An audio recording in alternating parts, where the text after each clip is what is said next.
오늘 또 주일 찬양 예배 오신 여러분들을 주님의 이름으로 환영하며 축복합니다. 우리 옆에 분들과 함께 이렇게 인사하겠습니다. 오늘 또 수고 많으셨습니다. 그러니 은혜 받고 돌아가세요. 수고만 많이 하시고 은혜 못 받고 돌아가시면 안 됩니다. 수고하신 것을 아시는 하나님께서 주시는 그 은혜도 풍성히 받아가시기를 간절히 소망합니다. 오늘 함께 읽으신 본문의 말씀을 중심으로 그리스도의 향기 나는 저와 여러분이 되기를 소망하며 말씀의 제목을 향기 나는 신앙생활이라고 정했습니다. 이 말씀을 준비하면서 다양한 신앙생활이 있습니다. 그 중에 특별히 전도에 관련된 신앙생활을 함께 나누려고 합니다. 전도하면 우리가 떠오르는 몇 가지 생각들이 있습니다. 전도라고 생각할 때 우리가 가지고 있는 선입견들이 있다는 거예요. 첫 번째는 전도를 하려면 말을 잘해야 된다, 이런 생각을 가지고 있고요. 전도를 하려면 많은 사람을 알아야 되고 성격이 활발해서 모르는 사람에게도 다가가서 말을 해야 된다, 이런 생각들이죠. 예를 들어 MBTI 중에 E라는 성향이 있다고 합니다. E 성향. 이런 사람이 약간 활발한 성향들인가 봐요. 제가 이렇게 이런 걸 보면서 요즘 아이들이 쓰는 말들 중에 너 T야? 이런 말이 있어요. 혹시 들어보셨나요?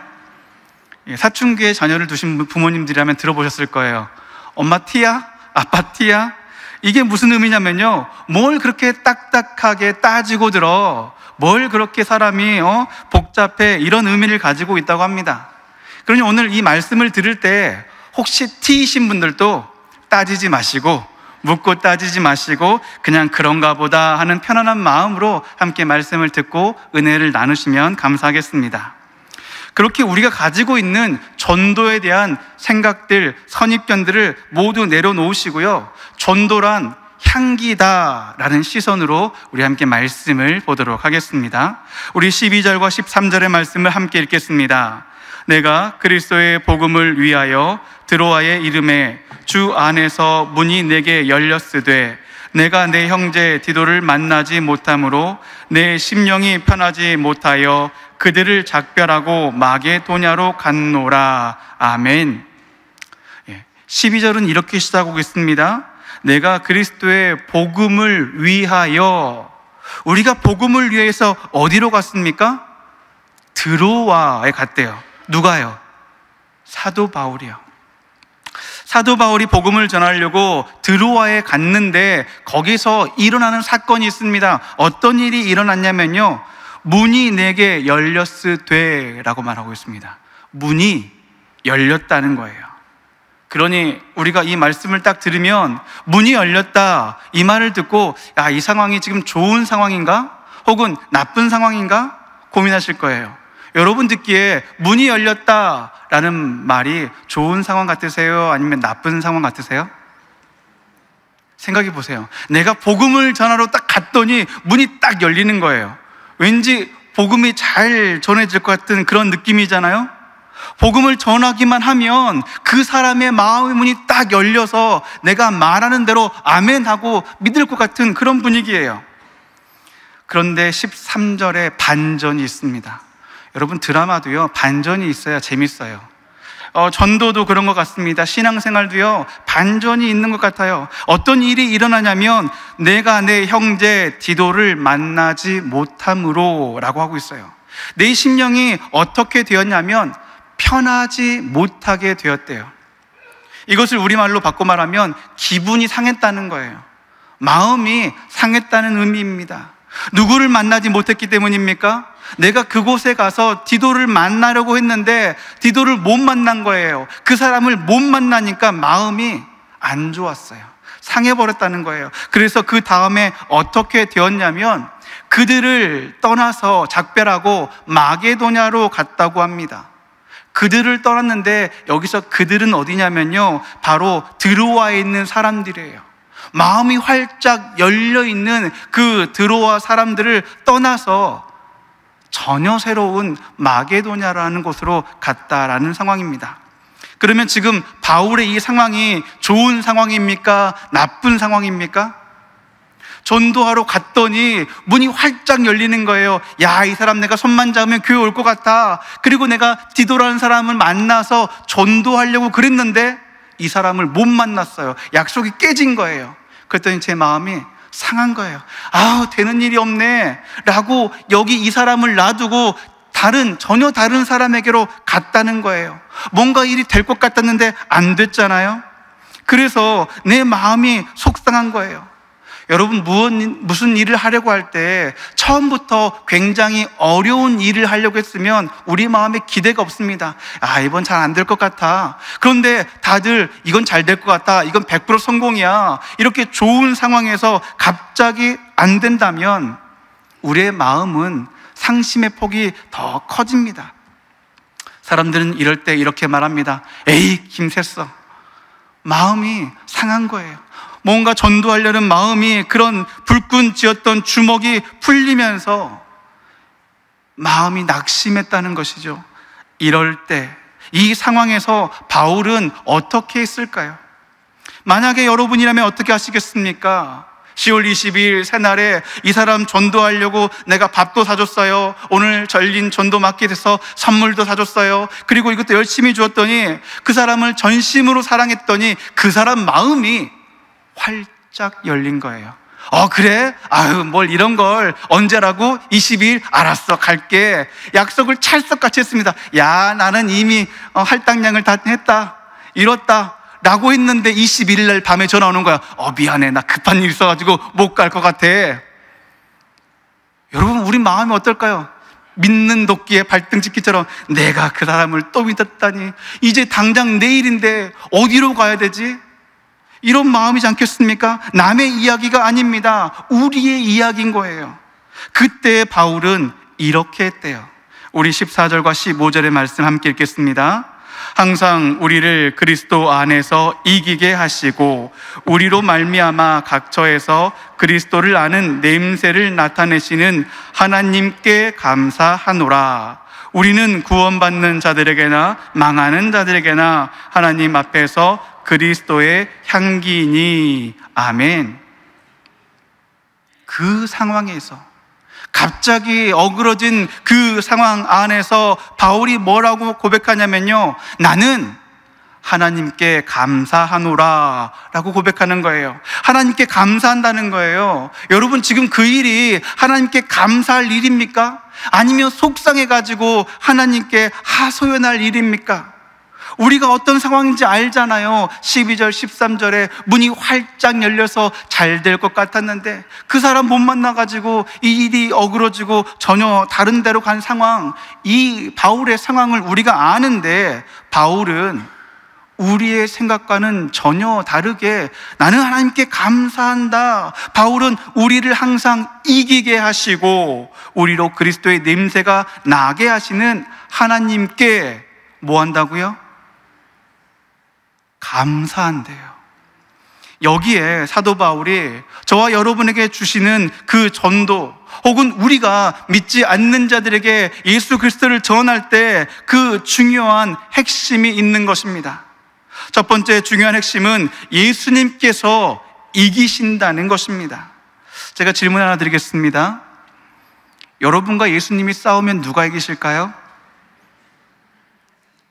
아직도 이 문제 가지고 고민하시는 분 계세요? 여러분, 당연히 예수님이 이기십니다. 그런데 제가 객관식으로 답을 찍을 수 있도록 알려드리겠습니다. 자, 내가 예수님과 싸웠을 때 어떨까? 1번, 내 인생의 주인공은 나니까 당연히 내가 이기지.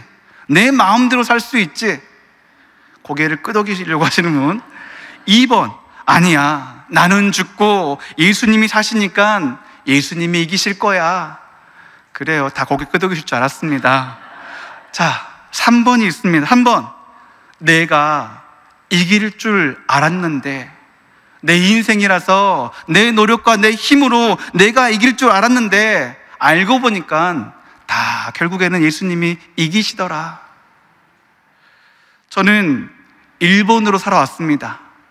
내 인생은 내 것이니까 내 뜻대로 살아야지. 그러다가 주님 만났어요. 그러니까 2번으로 살고 싶었습니다. 아니야, 난 죽고 예수님으로 살아야지. 그런데 2번 같이 못 사는 거예요. 결국 3번처럼 사는 거예요. 나 뜻대로 내 노력으로 사는 것 같았지만 결국에는 다 주님 은혜로 살았고 내 인생인 줄 알았지만 주님의 것이었다는 것을 깨닫고 살게 되었다는 것입니다. 14절 말씀을 우리말로 하면 우리를 그리스도 안에서 이기게 하신다입니다. 우리를 이기게 하신다는 거예요.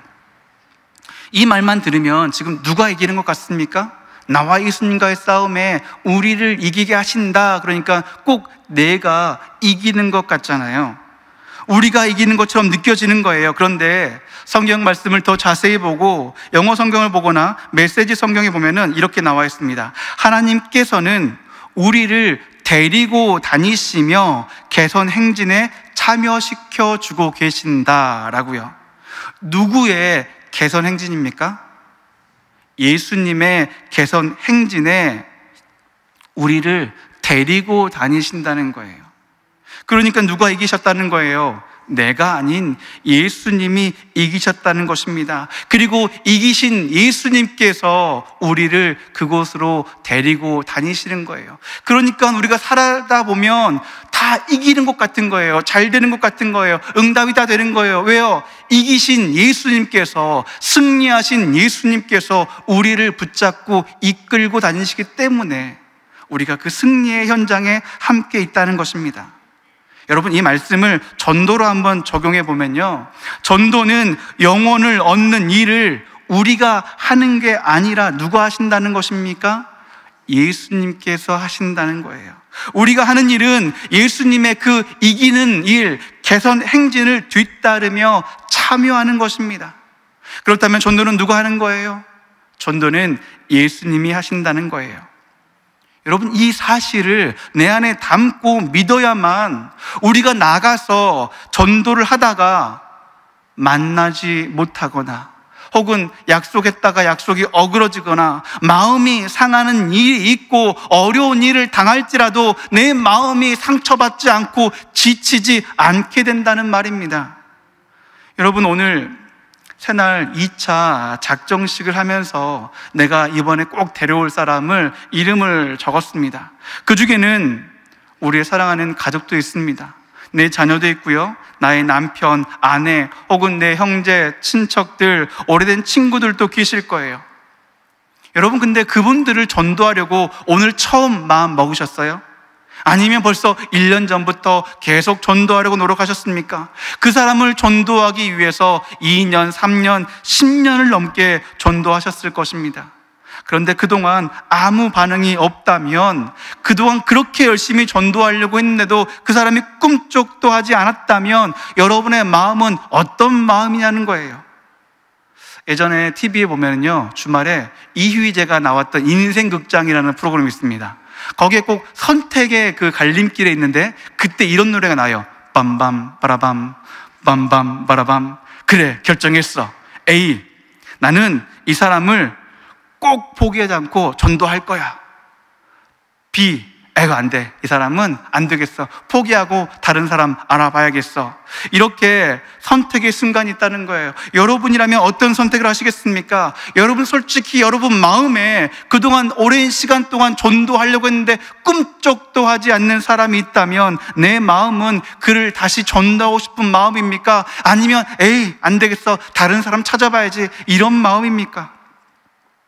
그런 선택의 순간에 바울은 이렇게 말하는 것입니다.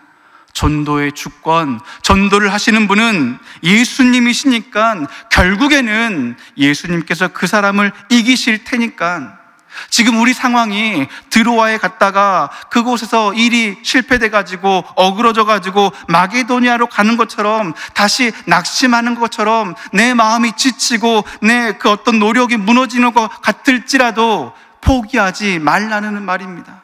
절대 좌절하지 말라는 말이에요. 그랬더니 도리어 우리의 마음 가운데 무엇이 생겼냐면 하나님을 향한 감사하는 마음이 생겼다라고 바울이 말해주고 있는 것입니다. 전도는 내가 하는 것이 아니라 바로 하나님께서 하실 것입니다. 바로 우리 주님께서 하실 것입니다. 예수님께서는 끝내 이기실 거니까 우리가 할 일은 무엇이냐면 내 앞에 놓여있는 그 상황에 지치지 말고, 내가 전도하려고 마음먹었던 그 사람에게 낙심하지 말고, 전도하려는 믿음, 용기를 잃어버리지 않고 여전히 새롭게 내 앞에 놓여있는 내 상황에 하나님의 자녀로 살아가면 된다는 것입니다.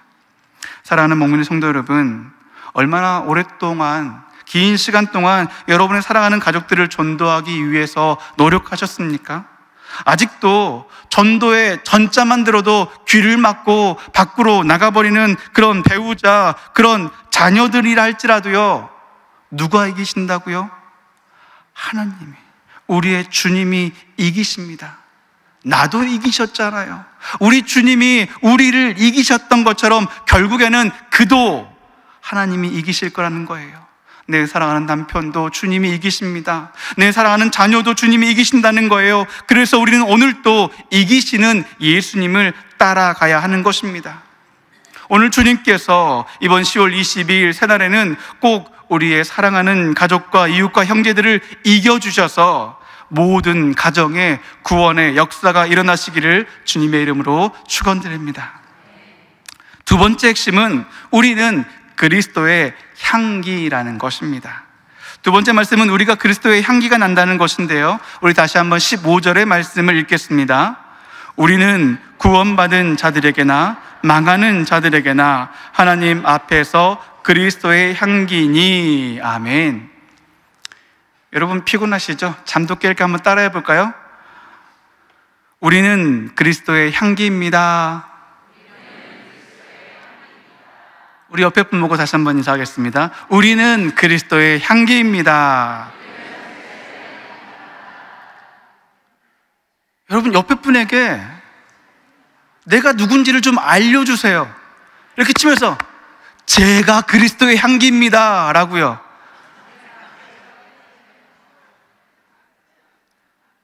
양심에 찔려가지고 못하시는 분도 계시는데, 우리 다시 한번 믿음으로 고백하겠습니다. 옆에 분께 제가 그리스도의 향기입니다.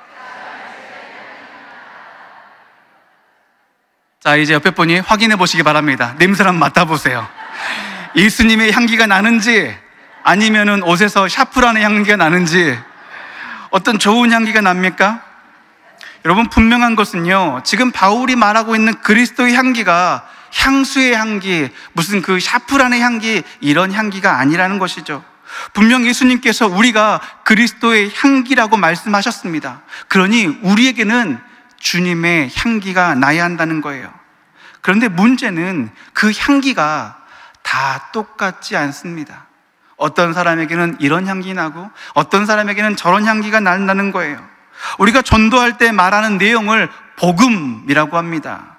복음은 너무나 좋아요. 복음은 버릴 게 하나도 없어요. 그런데 그 말을 전하고 있는 나에게 나는 향기가, 복음이 아닌 나에게 나는 향기가 그리스도의 향기가 아니라면, 나라는 인간이 풍기는 냄새 때문에 도리어 복음의 향기가 그 사람에게 전달되지 않을 수도 있다는 겁니다. 여러분, 이래서 전도가 어려워요. 그냥 예수 믿으세요, 그냥 전도지 준다고 복음이 다 전달되는 게 아닙니다. 그러면 우리가 어떻게 그리스도의 향기가 될 수 있을까? 우선 우리의 삶에서 향기가 나야 합니다. 우리의 삶의 자세와 태도에서 향기가 나야 한다는 거예요. 유명한 분 중에 헨리 나우엔이라는 분이 계셨습니다. 이분은 50대 전까지는요, 미국의 명문 대학인 하버드와 에일 대학에서 학생들을 가르치셨어요. 그러다가 갑자기 일을 그만두시고 데이 브레이크라는 어떤 시설에 들어가셔서 장애우들을 돌보는 일을 하셨습니다. 그러니 많은 사람들이 안타까워하시면서 교수님, 선생님, 지금 그곳에서 몇 명의 어려움에 처해 있는 그 장애우들을 돌볼 것이 아니라 선생님처럼 능력 있고 정말 많은 재능을 가지신 분들은 유능한 아이들, 학생들을 가르치는데 그 재능을 사용하시는 게 더 세상을 위한 길입니다. 더 하나님이 기뻐하시는 일입니다 라고 말하는 거예요. 근데 그분이 그곳에서의 경험했던 생활을 썼던 책 돌봄의 영성이라는 책에 보면 이런 얘기가 있는데요, 그 헨리 나우엔 분이 그곳에 가셔서 장애우들을 도우면서 이렇게 생각했다는 거예요. 아, 내가 이 사람들을 지금 돌보고 있어. 내가 아니면 이 사람들을 누가 섬기고 도와주겠어. 내가 바로 어려움에 처한 사람들을 섬기는 사람이야 라고 생각했다는 것입니다. 왜냐면요, 여러분 장애우들을 돌봐보셨나요? 그 마음대로 뜻대로 움직이지 못하는 분들을 일으켜 세워주시고요, 옷도 입히시고 또 목욕시키시는 건 얼마나 힘든데요. 그렇게 힘든 일을 하다 보니까 내가 이 사람을 돕고 있다라고 생각하고 있었다는 것입니다. 그런데 어느 순간부터 그 생각이 바뀌더라는 거예요. 내가 이 사람을 돕는 것이 아니라 그 사람이 나를 도와주고 있구나. 내가 이 사람을 가르치는 것이 아니라 이 사람 때문에 내가 배우는구나 라고요. 왜입니까? 그가 섬기면서 그동안 자기를 포장하고 있던 나는 이런 사람이야, 나는 이런 마음이야, 나는 이런 믿음이야 라고 나를 감추고 있던 이 포장지를 벗겨내자 한 사람을 섬기는 데 들었던 힘든 마음, 아우 힘들어, 아우 이 사람 왜 이렇게 뚱뚱한 거야, 아우 이 사람 왜 이렇게 지저분한 거야, 이렇게 내 마음에 들었던 그 불평과 불만들, 그 부끄러운 마음들을 알게 되면서 그들을 섬기면서 예수 그리스도의 음성을 듣게 되었다는 것입니다. 그들을 섬기면서 주님의 마음을 알게 됐다는 거예요. 여러분, 우리가 전도할 때요, 야, 내가 이 사람 전도하는 거야, 내가 이 한 영혼 구원하는 거야, 내가 이 사람을 이렇게 하나님께로 인도해야지, 이런 마음으로 내가 그를 섬긴다는 그런 마음이 아니라 오히려 그 사람을 전도함으로 그 사람을 통해서 내가 주님을 만나고 예수님께서 한 영혼을 향한 어떤 마음이셨는지를 내가 그 사람을 전도하면서 내가 그를 통해 배우게 된다는 것입니다. 그러니 전도 받는 분은 구원을 얻고요, 전도하는 우리는 예수님의 마음을 얻게 되는 것입니다. 여러분, 내가 은혜 받을 수 있도록 주님의 마음을 알 수 있도록 도와주시는 분들, 그분들에게 우리가 어떻게 행동해야겠습니까? 정중하게요, 정성껏 최대한 예의 바르게 행동하시잖아요. 우리가 하나님께 무언가를 드릴 때 내가 가진 가장 소중하고 좋은 것을 드리는 것처럼 오늘 여러분이 전도하실 분에게 여러분이 가지고 계신 가장 소중한 것을 내어드려야 합니다. 여러분, 우리가 예배 드리면서 하나님께, 하나님 내 모든 것을 드려도 아깝지 않습니다, 그 마음으로 예배 드리신 것처럼 우리가 한 영혼을 전도하실 때 내 모든 것을 내어주어도 전혀 아깝지 않다는 마음으로 전도를 하셔야 한다는 거예요.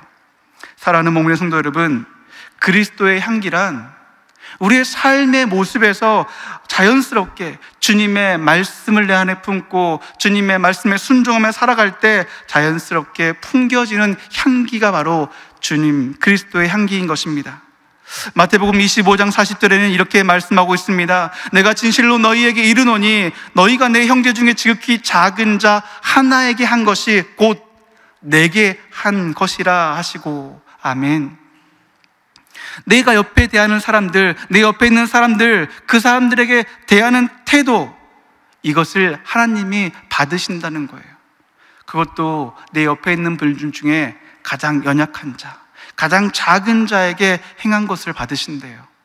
그러니 여러분, 고민해 보시기 바랍니다. 나는 지금까지 내 이웃을 어떻게 대했나를요, 나는 지금까지 나보다 어린 사람을 어떻게 대했는지를요, 나보다 부족한 사람, 나보다 믿음이 없는 사람, 나보다 작은 자에게 어떤 태도와 자세로 대했는지를 생각해 보셔야 한다는 거예요. 오늘 나의 태도에서 향기가 나야 합니다. 우리의 삶이 그리스도의 향기가 되어 널리 퍼지는 저와 여러분이 되시기를 주님의 이름으로 축원드립니다. 마지막 셋째로, 우리가 목민의 전도지라는 것입니다. 제가 목요 전도대 대원들에게 늘 말합니다. 전도지를 나눠주는 것이 아니라 여러분이 목민의 전도지라고요. 여러분, 오늘날 교회가, 기독교가 세상 사람들에게 어떤 평가를 받고 있는지 아실 거예요. 굉장히 부정적인 평가를 받고 있습니다. 교회를 교회라 부르지 않고 기독교를 기독교라고 부르지 않습니다. 그런데 여러분, 잘 생각해 보세요. 우리가 뭘 그렇게 잘못했습니까? 교회가, 기독교가 세상에 뭘 그렇게 잘못했냐는 거예요. 교회가 사회에 악을 조장했습니까? 나쁜 일을 모여서 계획하고 세상 사람들이 유혹에 넘어지도록 그런 구렁텅이를 만들었습니까? 실제로 조사해보면 다른 모임이나 사람들, 조직들보다 교회는 더 어렵고 힘든 사람들을 많이 도와주고 그들을 도와주기 위해서 늘 앞장섰습니다. 오히려 사회와 지역에 그리스도의 선한 영향력, 주님의 그 사랑을 주고 있다는 것입니다. 여러분, 그럼에도 불구하고요, 여전히 교회라는 말을 꺼내면 사람들이 고개를 돌립니다. 전도지를 내어드리면 손을 돌리는 거예요. 여전히 부정적인 시선을 받고 대우를 받는다면 우리도 예전과는 조금 달라져 보자는 겁니다. 전도도 늘 하던 방법이 아니라 조금 다른 방법으로 전도를 해보자는 거예요. 무슨 전도를 할까? 어떤 전도지를 나눠줄까? 이번에는 어떤 선물을 줄까를 고민하기 전에 나는 어떤 성도인가? 나는 어떤 향기가 나는 사람인가를 고민해 보자는 것입니다. 여러분, 전도지에는 아무런 문제가 없습니다. 문제는 그 전도지를 주는 나에게 있다는 거예요. 교회를 부정적으로 말하는 사람들도요, 예수님은 인정합니다. 교회에 안 오겠다는 사람들도 예수님의 말씀이 좋은 말씀인 거는 다 알아요. 주님의 말씀, 메시지를 들을 때 고개를 끄덕이며 받아들인다는 것입니다. 그러니 복음에는 아무런 문제가 없습니다. 전도지에는 아무런 문제가 없다는 것이죠. 문제는 전도지에 적혀있는 말과는 전혀 다른 언행으로, 태도로 살아가는 우리에게 있다는 것입니다. 여러분, 우리가 정말 이번에 전도를 하고 싶으면, 정말 한 영혼을 구원하고 싶으시다면요, 그분에게 오늘 또 연락하시고 오늘 구입한 전도 물건을 사가지고 드릴 거잖아요. 혹시 오늘 구입하지 못하신 분은 다음 주에도 장이 열립니다. 전도마켓에 꼭 사셔서 전도를 하시면 좋겠습니다. 그 사람을 만나기 전에 먼저 거울을 한번 보시기 바랍니다. 무엇이 보입니까? 잘생긴 제 얼굴이 보입니까? 아름다운 얼굴이 보입니까? 새로 산 립스틱 색깔이 보입니까? 아니면 어제 미장원 가서 머리 만진 나의 그 멋진 머리가 보입니까? 여전히 나만 보이고 나와 함께 하시는 주님은 안 보이시냐는 거예요. 나를 붙드시고 계시는 주님, 나를 통해 한 영혼을 구원하고자 나를 전도지 삼아 고이 접으시고 그 영혼에게로 보내시는 주님이 보여야 한다는 것입니다. 그래서 거울을 딱 보면 내가 목민의 전도지로 보여야 합니다. 주님께서 목민의 전도지인 저와 여러분을 그 한 영혼에게 보내실 것이기 때문입니다. 주님께서 친히 내 안에 쓰셨어요. 내가 너를 사랑한다고요. 주님의 사랑을요. 내가 너를 끝까지 포기하지 않겠다고요. 주님의 계획을 여러분의 심령에, 여러분의 인생에 적어 놓으셨다는 것입니다. 그 사랑의 메시지, 구원의 메시지가 내 안에 있잖아요. 우리는 그것을 그대로 그들에게 전달하면 되는 것입니다. 사랑하는 목민의 전도지 여러분, 주님께서 남편이라는 전도지를 이제 여러분의 가정으로 접어서 보내실 겁니다. 여러분의 가정에 아내라는 전도지를 접어서 보내실 거예요. 또한 학생들에게 학생이라는 전도지를 접어서 학생들은 학교로 보내실 것이고요, 직장인들을 접어서 직장으로 보내실 것입니다. 그냥 우리 존재가, 우리가 바로 전도지가 되는 거예요. 그래서 우리가 가는 곳마다 우리의 태도, 우리의 표정이 그리스도의 전도지가 되어서 한 주간 내가 가는 곳마다, 우리가 만나는 사람들마다 예수 그리스도 주님을 전하는, 예수님의 향기를 널리 풍기는 목민의 전도지가 되시기를 주님의 이름으로 간절히 축원드립니다. 기도하시겠습니다. 하나님 아버지, 감사합니다. 주님께서 우리를 오늘 또 접어주십니다. 우리 안에 위임 목사님을 통하여 말씀을 새겨 주셨습니다. 우리를 얼마나 사랑하시는지, 우리의 모습과 다르게 우리의 그런 겉포장지가 아니라 우리의 알명이, 우리의 생명을 사랑하시는 예수 그리스도의 구원을 우리 가운데 새겨 주셨습니다. 주님, 예수님의 사랑과 주님을 향한 그 구원을 우리가 전하는 목민의 전도지가 되게 하여 주시옵소서. 한 주간 우리의 가정에서도, 학교에서도, 직장에서도 만나는 모든 사람들에게 목민의 전도지로 살아가는 우리 사랑하는 목민의 성도들 되게 하여 주시옵소서. 예수님의 이름으로 기도합니다. 아멘.